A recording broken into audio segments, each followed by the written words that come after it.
కానీ అంటే 8,000 acres అనేది ఒక పెద్ద వాల్యూమ్. దాన్ని అంటే ఏ ఉద్దేశంతో చేశారు? జస్ట్ రియల్ ఎస్టేట్ డెవలప్మెంట్ అంటే ఇల్లు కట్టడం అనే కాన్సెప్టేనా? లేదంటే మన వాళ్ళు చాలా ప్రాజెక్టులు, వెంచర్స్, రిక్రియేషన్ సెంటర్స్ ఇట్లాంటివన్నీ కూడా డెవలప్ చేస్తున్నారు. అలాంటివి ఏమన్నా ఉన్నాయా అక్కడ? అంటే అట్లని కాకుండా బేసిక్గా మేము చేసేది ఏంటంటే there are 3 ways for us to make money in real estate. The first way is buying the land and flipping. అంటే మేము ఏది కూడాను మార్కెట్ నుంచి కొనలా, మేము అన్ని హోల్సేల్ డీల్స్ ఎక్కువ కొన్నాం అనమాట. త్రూ సిబిఆర్ఈ అనండి ఆర్ జేఎల్ఎల్ అనండి.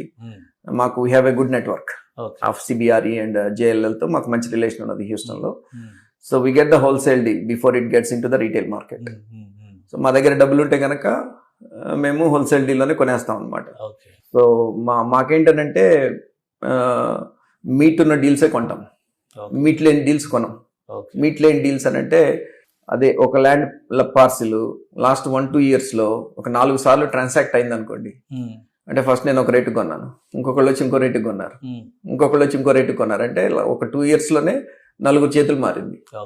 దాంట్లో మీట్ ఉండదు, ఎందుకంటే everybody is taking there profits. నాకేంటంటే ఆల్వేస్ ఫస్ట్ హ్యాండ్ బయర్ అవటమే నాకు ఇష్టం. That is where you have the meet in the deal. మన అమెరికాలో మీరు యావరేజ్ గా ఒక 10-15 వేల ఎకరాలు హ్యాండిల్ చేసి ఉంటారా? 11,000 టోటల్. నేను కొన్నది 11,000 acres. 8,000 acres హ్యూస్టన్ లో కొన్నాను, అండ్ ఒక 3,000 acres ఆస్టిన్ లో ఉంది. సో 2 కూడాను ఈ మాస్టర్ ప్లాన్ కమ్యూనిటీస్ డెవలప్ చేయడానికే.